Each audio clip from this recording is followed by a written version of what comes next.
for this trip I'm going to try and not be quite so talky as I am usually. For one, I'm kind of losing my voice after working an election for 14 hours yesterday. And I'm also going to try and not use the word so quite so often. We'll see how I go with that. But this little trip is it's sort of an impromptu one because we've got a meteor shower supposedly peaking around 2:30 tomorrow morning. So I am, I've just done it, but I have to. I'm going to a regular spot, Lake Nynan, simply because it's the closest one where I've got a nice wide open space. I know it really well, and I can shoot in any orientation depending on where they're originating from in the sky. We'll see how we go with it. I've not really shot meteors before, so I'll be aiming for longish exposures, probably the usual 15 seconds, and I can still keep the stars intact, unless of course I composite, which I probably will end up doing anyway, or even turn it into a time lapse. But at least I will still get some good detail in the stars and just shoot constantly throughout the night. We've got a moon set just before midnight, so I'll endeavour to get some Milky Way shots and general astro shots since I'm there, and maybe catch up on some sleep and get some work on the meteors in the morning, and we'll see how that turns out. We're going, I go this way, I don't go the way my GPS sends me to, because it's the most direct route. It's through some major towns and it's pretty dull, and like I've said before, I prefer going a slightly longer, less travelled route that has a lot more scenery and more interesting roads to drive, because that's part of the whole experience of getting away. I didn't do a gear rundown in my last video. I kind of packed up too early and didn't sort of integrate it all together, so I'll do a rundown of the gear where I'm at now, mainly just a quick overview of my photography gear that I'll be using this trip, but also I'm constantly revising and working on my camping setup, my car camping setup, and modifying things and testing things out, finding out what works, finding out what is extraneous, finding out what works really well and finding out what doesn't work at all. Couple of things that I've done. One is my water situation. I have a 20-litre water jerry behind a passenger seat sitting down in the footwell, and I have a hose in that which is connected up to a Dometic battery powered pump slash tap right at the back of the car. I recently replaced the hose, the tubing I was using, with what is supposedly food grade water hose. Now, I flushed it through multiple times, I've washed it out, but it's supposedly food grade hose, but that makes the water taste like rubber. It's awful. You've got to flush through the first few hundred mils of water when you first use it, after the water's been sitting in the hose for any length of time. It just tastes disgusting. So I came up with a solution to that. I found some filter cartridges for a Sunbeam filter type jug, which have little spouts on them. They're designed to sort of plug into a system, so they're acting like flow through or inline water filters, and my tubing that I use fits perfectly on them. They're ultra fine filters, 0.5 microns, so they're even filtering out certain types of bacteria and amoeba and problems like that. So it's actually improving the safety of my water as well, even though I always use town water. But the difference in the taste was just incredible. Water now tastes absolutely fantastic. It slowed the flow, but definitely worth it. The other thing that I've been trialing the last couple of trips is a little, again, Sunbeam food warmer. It's very much, I think, a Japanesey sort of concept where it's originated. It basically works like a very small, compact, portable, slow cooker with a lid that semi-seals. It can let the steam out, but it's got a rubber seal around it, so if you've got liquids in there, they don't spill. And a lid on top of that. It heats up, I've measured it all, it heats up to about 85 degrees, which is great to heat your food up relatively quickly and evenly because it heats all around. But it's too hot to leave on for a long period of time. Certain types of foods are just going to overcook and become unpleasant. So I've modified that with a dimmer switch, a light dimmer switch, because it's such a low wattage device. It's only 55 watts. Put the dimmer switch in line on the Live, and I can now change it from 20 watts up to the full 55. So I can reduce the temperature down to around the mid 60s, which is your food safe range anyway. So once you heat it up on full, and then you can turn it down to the lower setting, which will keep it around that 65 degrees. So that's working really well. The times I've tried it, it's my version of a travel buddy because it works on 240 volts. Takes up way less space, weighs next to nothing, really easy to clean, and you can heat up just about anything in it. Liquid things, solid things, just brilliant. So that's going to be heating up my dinner for tonight. And we're driving through some lovely landscapes, still a bit dry. It'll be interesting to see what this lake is like this time. There would have been a bit of rain up here, so we might have some water, we might get some reflections, which would be really great. I bought 2 sets of boots for deep water and boots for shallow water. The shallow water boots are way more comfortable, so I'm kind of hoping it's shallow. We'll see what it's like when we get there.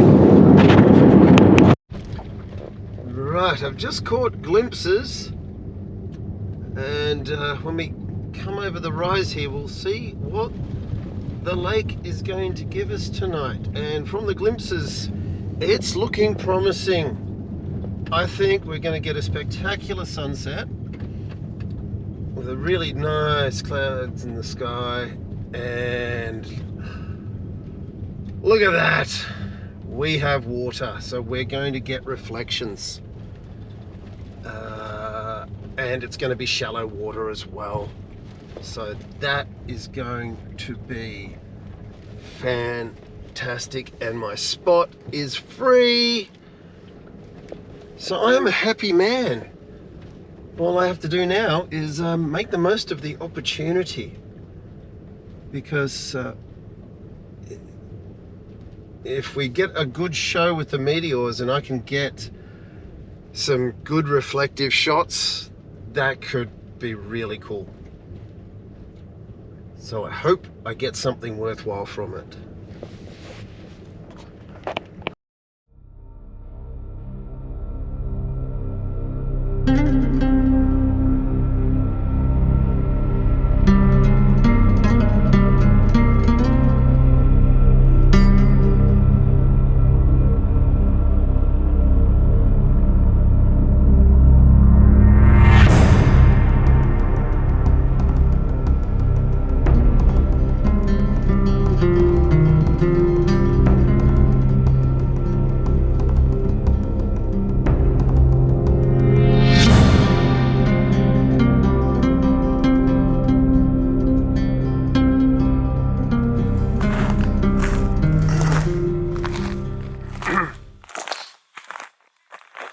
Okay, so trying to keep my shadow out of the frame, but I'm setting up for some light trails with the trees of the foreground and illuminated by a half moon. I don't know if the sky's going to blow out. I'm using a GoPro. Hero 11. I don't know. I'm not that keen on it. It's got the gimmick of the star trails, which is sort of interesting and easy to do and sort of set and forget, but you can't really preview anything because it's really kind of crap in low light. It's taking 30-second exposures, so I'm assuming it can get enough, and I think it maxes out at 1600 ISO. Very small sensor. The noise isn't really an issue. We're doing a time-lapse video basically, and for star trails it's just an effects thing. So I'm doing it more as an experiment than anything particularly artistic. But it's something to do while we wait for the moon to get a little bit lower and create a little bit more drama in the scene. The wind has dropped, so we've got a still reflective surface out there, which is going to be hopefully going to be wonderful. And if we do get some, I haven't even been looking, to be honest, if we do get some meteor action, and if we can get those reflections in the lake, I don't know, that could be a really interesting shot. So I'm going to have a lot of cameras going tonight. I'll do another time lapse of my setup out in the lake.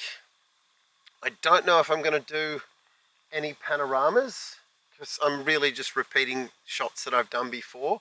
So I don't know whether that's worth the time, and maybe I should just focus on a couple of things for this night, because I believe we're going to get the meteor activity right through to the end of the week. So I might get a better opportunity then. I've photographed this location so many times, so doing Milky Way panoramas, although we're going to get the core right up the top. So perhaps I will go for one full reflection shot panorama out in the middle of the lake, because that's not something I've done before.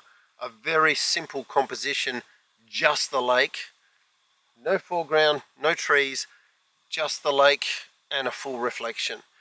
And as you can see, when we're shooting that way, it's a very low horizon. So it's probably the closest we're going to get something like the Uyuni salt flats in Bolivia, but in a very micro sort of setting, and we'll see how that goes. Yeah, that could be fun.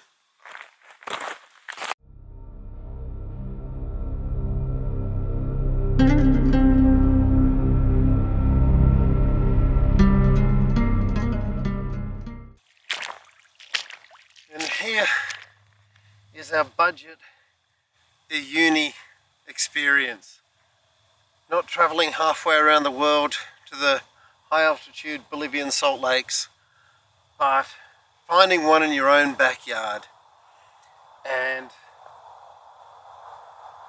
getting that perfect point where you have that thin layer of still brackish, absolutely incredibly saline water that, unless there's a lot of wind, turns into a perfect mirror with the white salt underneath, giving you this almost endless horizon. You've just got the tiniest little bit at the end there, that little line. And here I stand. And both the sky, you could almost swap them over and you wouldn't know which way was up. It's just beautiful. So this is what we're going to be working with tonight, hopefully with meteors. And when the Milky Way comes around a bit more, if I can get it in that orientation. I keep turning away from the camera, I'm sorry. I should have put on a mic. I keep turning away from the camera. Hopefully the water's going to reflect the sound, so it's not going to be too bad in the audio. But I'll stop doing that. I want the really minimal line in the background and just have that perfect reflection captured of a Milky Way panorama above and below. And when we get the meteors, hopefully, because I'm going to be shooting in that direction, the horizon isn't too bad there. There's a little bit more going on. But again, if we can get those reflections captured in the lake as well, that could be pretty special. But even just standing here, even not taking photos, I just recommend it to anyone.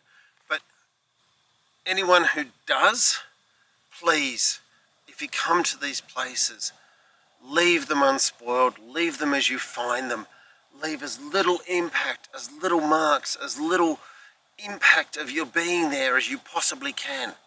It's these kind of unspoiled places that put you in touch with nature and the universe in this case, because it is this unique experience. The closest you're going to get to standing on a mirror. So, if you come to these places, leave them as you find them. But I encourage you to come. Come, turn your lights off, explore, and leave no trace. And take that experience back with you. It really puts you in touch with things.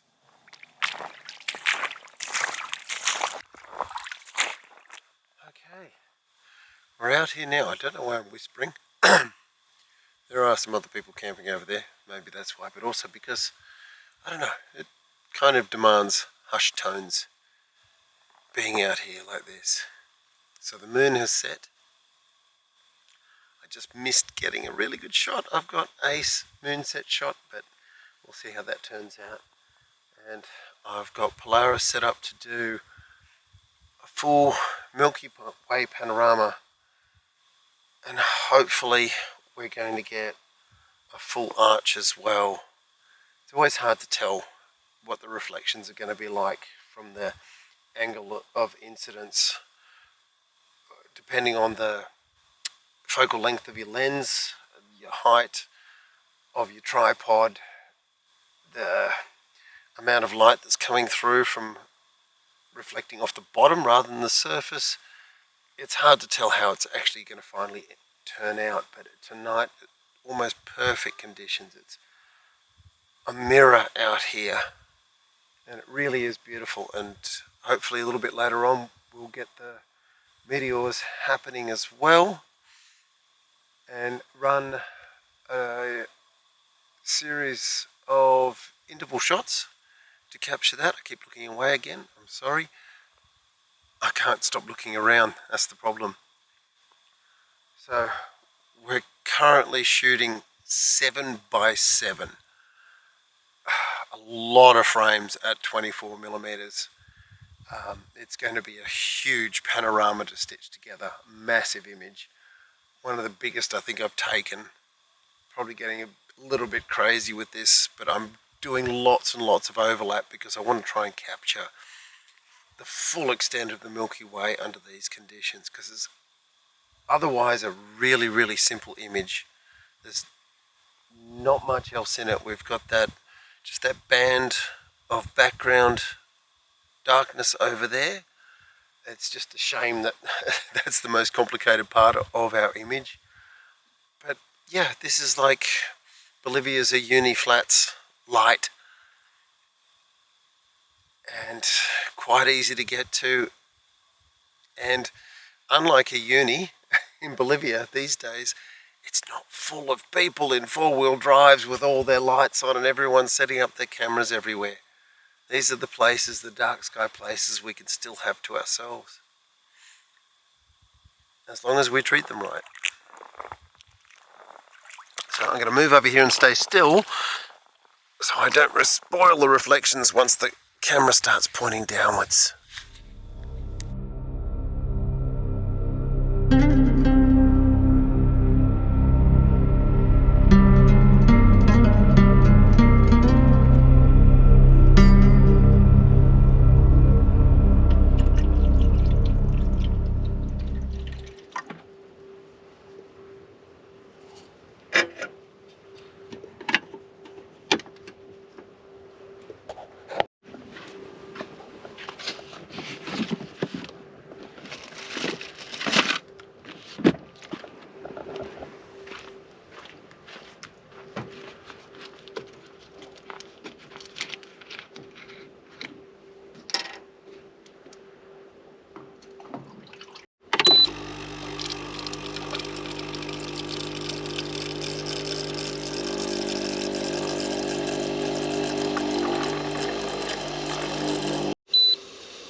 that's a quick overview of the coffee making facilities.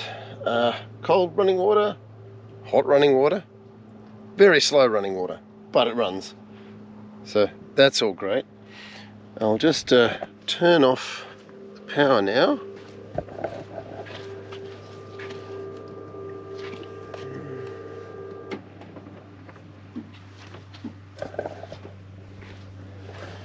Okay. So, proper coffee.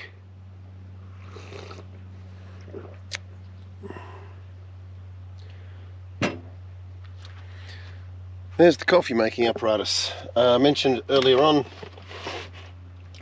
our food heating. This is the little mini food warmer. As you can see, got a little internal pot. The whole of this interior heats up to about 85 degrees, or now that I've got the dimmer switch on there, I can take it down to about 65 degrees, which is great. Has a seal around the end, so once that's on firmly, there is a little one-way valve for steam to escape, and obviously with the lid on as well. It seems to be quite well insulated, so it keeps all of the heat inside. I'm going to test it out with a pie on the way home, and we'll see if it really does replace the travel buddy so beloved of the four-wheel drive fans. Right, as I pack up, I'm going to go through some of the gear that I bring along to make the evening and the day after a lot more comfortable as I put things away. One recent acquisition, secondhand. Most of my stuff, pro tip, here's the best tip. See what you can find secondhand. Rubbish tip recycling centres, op shops, that kind of thing, thrift shops, that kind of thing. It saves you so much money, because camping gear and gear that is used for photography always has a premium at new prices. It's just ridiculous. So my recommendation, particularly for astrophotography, is a chair that not only folds but reclines, in the case of this one. Now, why is that good? Well, it's not just a place to relax while you're waiting for things to happen or to chill out for a little while. It means you can watch the sky while you're sitting down without getting a stiff neck. So you can look up, see what it's doing for you, and when you're ready to go. Boots. Mentioned these before.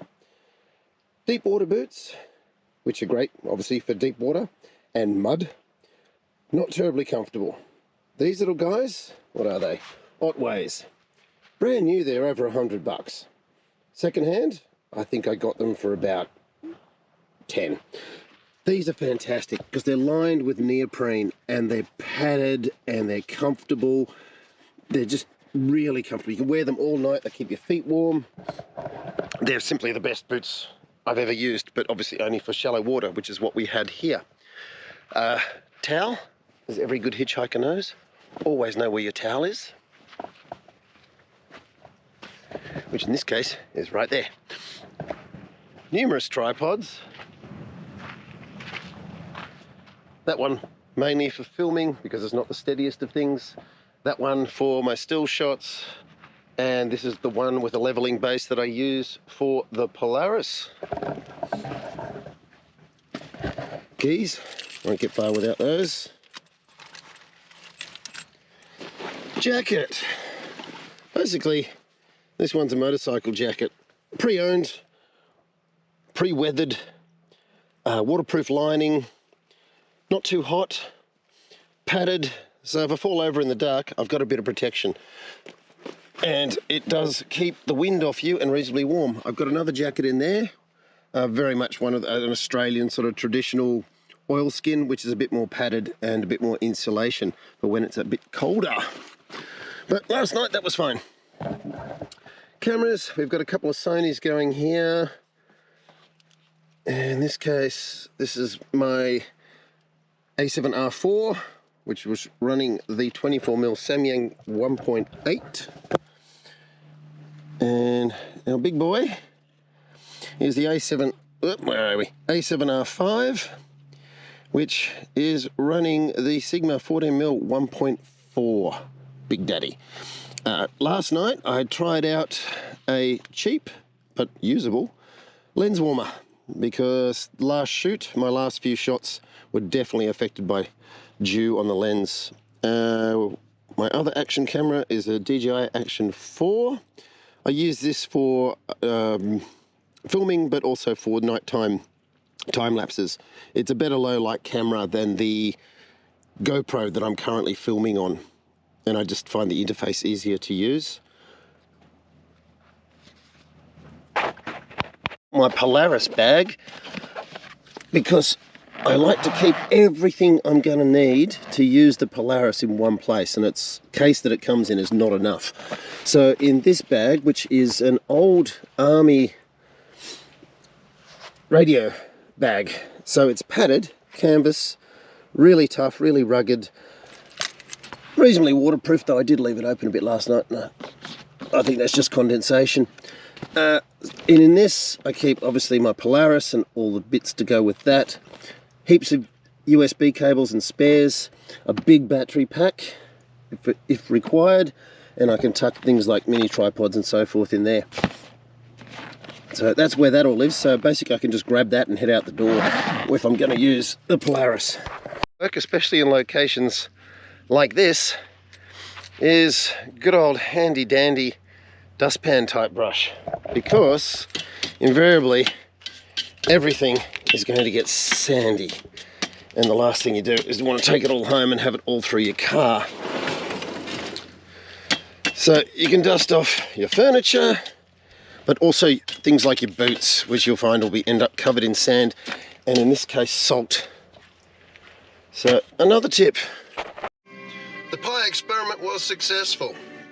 Might not be the crispest pie, a little bit soggy on the bottom, but she's hot and took a little bit less than an hour, I think. So a win for my travel buddy substitute. And unlike a travel buddy which uses 120 watts, some of that consumed by the cabling heating up, mine only uses a little bit over 50. 240 volts is always better than 12. Welcome to my rather, also I say, very messy office. A lot of YouTubers, and particularly photographers, YouTube photographers, have immaculate offices, beautifully lit, very neat. Everything's carefully curated in the background. This is not one of those offices. This is very messy, much like my head. Now, just a quick post-mortem from the shoot that I did recently, quite a few days ago now. I just haven't got around to doing things. Ostensibly, the purpose was to capture a meteor shower. Now, unfortunately, meteor showers are one of those astronomical events that gets hyped up and popularized, but usually tends to be very underwhelming when it comes to the reality. Part of the problem for that is the unrealistic expectations that people have, partially because of the way they are often photographed, which is by stacking a series of images together to make a composite with a huge number of meteors coming out of the sky. When the reality is we're looking at, well, for that last meteor shower being a rather optimistic term for it, we were looking at 20 to 50 meteors per hour. Not minute, per hour. So we're looking at very few, and if you're looking in the wrong direction, you're not going to see it, and so on. You're basically got to be staring at the sky the whole time.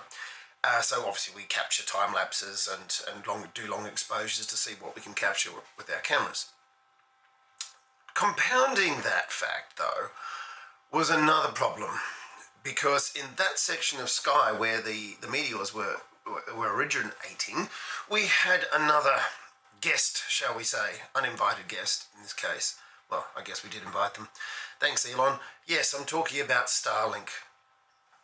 Unfortunately, particularly for this meteor shower, at the time of the early morning that the shower was supposed to be peaking, was also when Starlink satellites are peeking over the horizon, as in catching the sunlight from further down below the horizon and reflecting that to us and lighting up in the sky. as a little cluster of whizzy little lines that show up in your time lapses and long exposures, which unfortunately a lot of people mistake for being meteors. They're not. Sad to say. But it does give you this sort of false sort of sense of like, oh, look what I've got. But yeah, you actually haven't. They're very distinctive from meteors or satellites is because they tend to be a uniform colour, as in white, and they will extend from frame to frame in your time lapse. If you're taking 15-second exposures and you see that streak moving across 2 or 3 exposures, it is a satellite. It can't be a meteor. Meteors do not glow in the sky for 30 seconds or more. So there's your immediate sort of ruling out there. Secondly, they will tend to be uniform in colour, just a plain flat white, and tend to be uniform in brightness, just a little bit of fading out at the beginning and the end as they go out of the sun, the rays of the sun. Meteors, on the other hand, will tend to start dim and then flare up brightly before fading out in your exposure. Get on that screen. Now, and they also quite often, rather excitingly, burn up with different colours during that actual burn as different elements are combusting and releasing different wavelengths in the spectrum. So you'll see little brightly coloured streaks sometimes. I think for the entire evening I was shooting, I probably catch it about 3 or 4. And that's over 2-3 hour period. So, not terribly exciting, but we did make use of our time to capture some images using the reflections off the lake, which were beautiful conditions for that. A bit more water. If the water was a bit higher, we would have got trees and reflections, which would have been lovely. But this time around, I kept it very, very simple and just went for the... I made reference to it when I was out there on the night Uyuni, the Salt Lake in Bolivia. Here's our mini Uyuni, and the advantage it has over Uyuni is, in this case, I was the only one there. So I had the place all to myself, which was beautiful.